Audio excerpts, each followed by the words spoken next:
because you had kind of always had this goal of owning your own thing. Well, we had a lot of contacts in Athens anyway. Yeah. Well, yeah, we had always had a lot of contacts in Athens. But you still had this overriding goal that you wanted to own your own business at some point.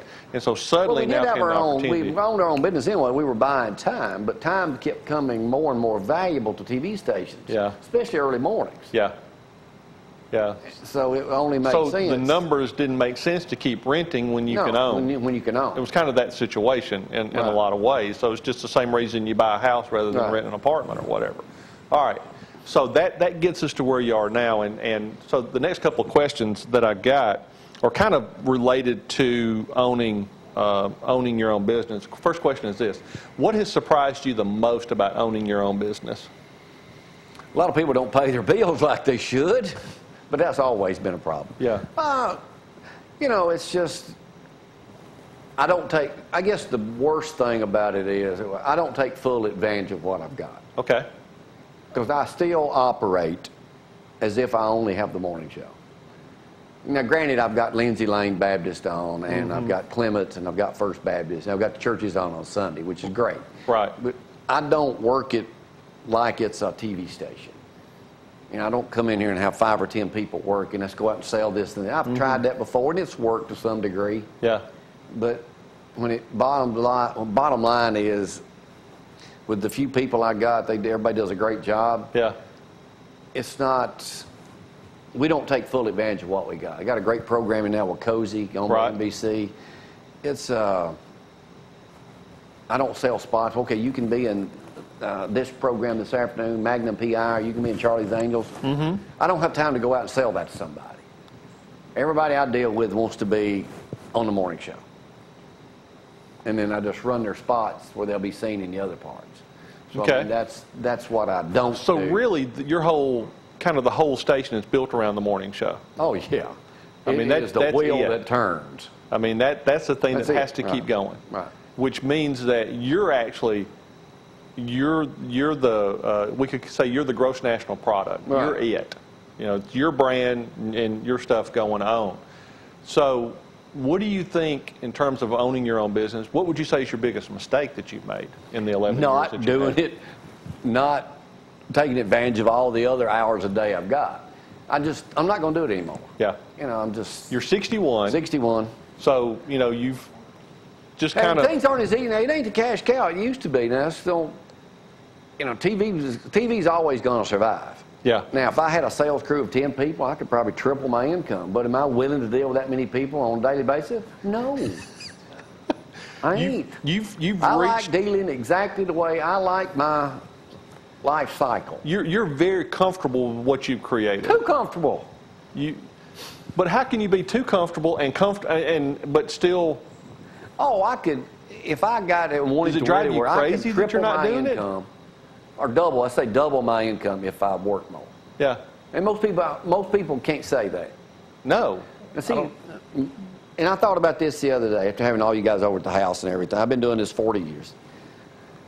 And Gloria comes all the time, I complain too much about little things. But I should never complain about one thing, any at all. Yeah.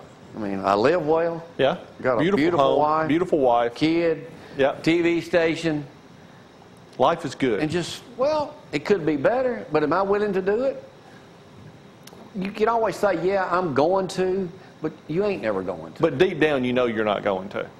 No. Because you're very happy, you're very satisfied. I'm going to do what I want to do, and if I'm out of my comfort zone, I'm not going to feel right doing it.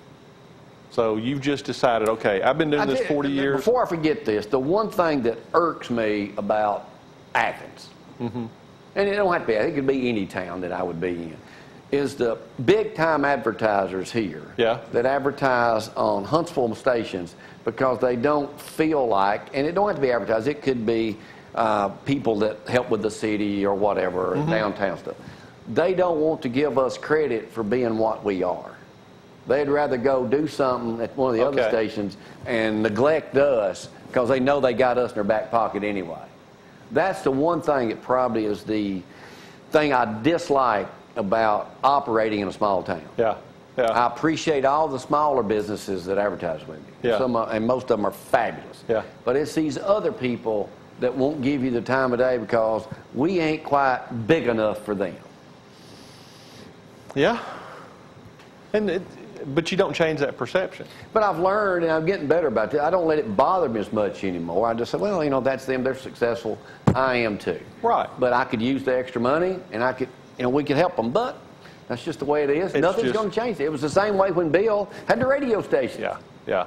We still just like the same people. Yeah.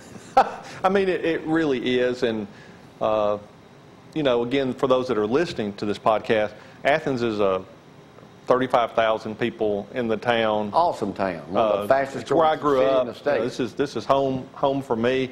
But it's got all of the quirks of a small southern town. I mean, when I was a kid, there were 15,000 people in Athens. You know, so we've seen it grow. I mean, I remember when we finally got a McDonald's. Yeah. In Athens. I was just, you know, I was a kid when that happened. So it just, you know, it is what it is. All right. Now, for these last couple of minutes, just got some random questions. I want to fire away. I want to see. That's what I'm here for. I want to see how Jamie responds. If you had a theme song, what would it be? Well, I use some Alabama stuff, you know. And you and Randy are buddies. Well, I don't think Randy much anymore, but y'all were buddies back in the day. Yeah, you know, we used Dixieland Delight and the Get Your Over stuff. You know, it is really hard for people to imagine that you actually grew up without having the luxurious things of life. It is. They think it's all a lie. Well, you know, every politician these days grew up poor, dirt farmer. Have you noticed that? Oh, I've seen that, yeah. But that's really, you know, I grew up with a wonderful mom and daddy, and we, you know, we picked cotton, and we, as we say, gathered corn. That's what we call it. Well, instead of picking corn, we gathered corn. And we had a garden, and we had a lot of love. I had a wonderful mom and daddy, but we just didn't, you know, the worldly things, we didn't have that. And we never had indoor plumbing. We didn't have those kind of things. And I probably asked you this before, but you grew up, you and Randy grew up right around in this area right here. When you walk out here now, like when the cattle sales in full thing, Dixieland Delight, and all these people come from all over the country here, is it hard for you just to say, pinch yourself and say, is this really happening to me? I mean, we didn't have anything.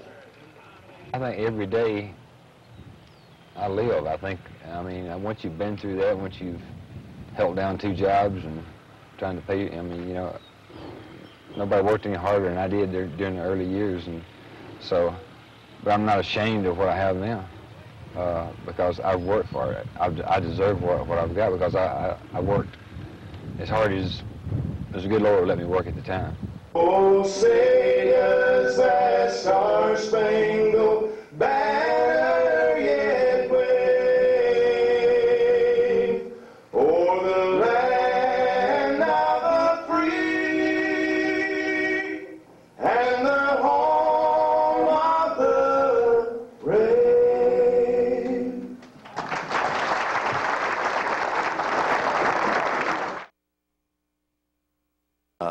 You know, but, you know, things like everybody's going to go back to a different song, not from Alabama, but Sweet Home Alabama is always be one of my favorites.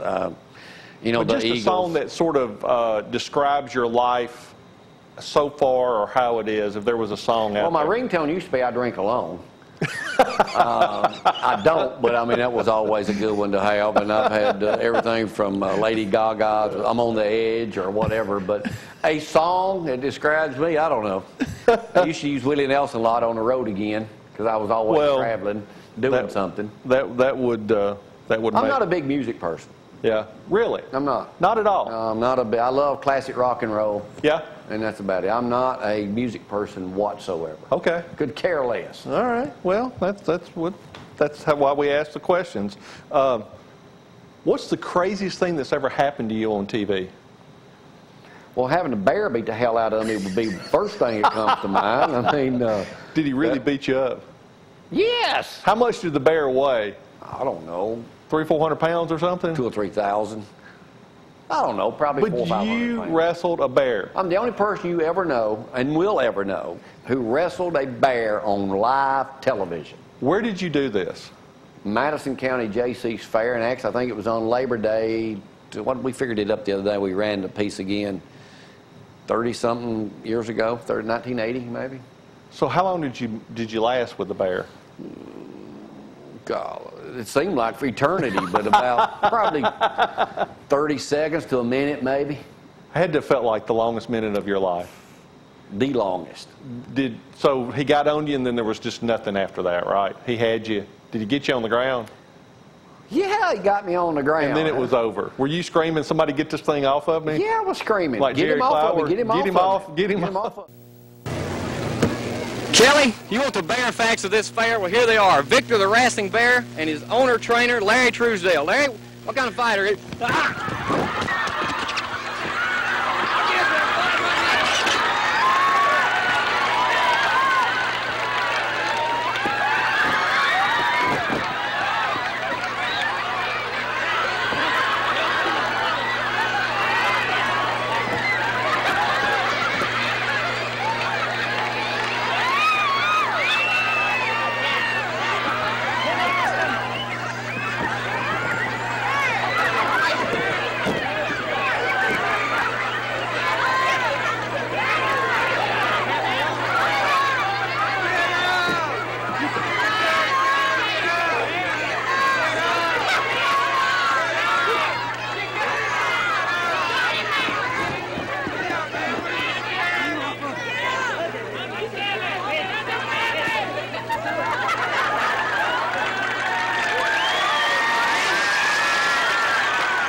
They didn't give me a chance. Dude, are you crazy? Kelly, that's it for the Madison County JC's Fair.